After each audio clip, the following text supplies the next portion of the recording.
Wala ka bang napapansin sa iyong mga kapaligiran?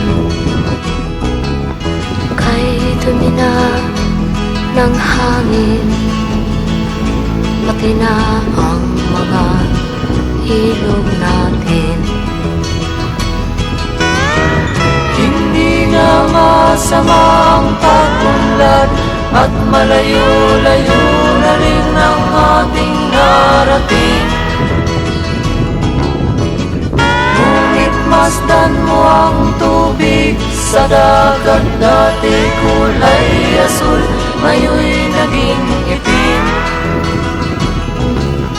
Ang mga duming ating ikinalat sa hangin, sa langit, huwag na nating paabutin.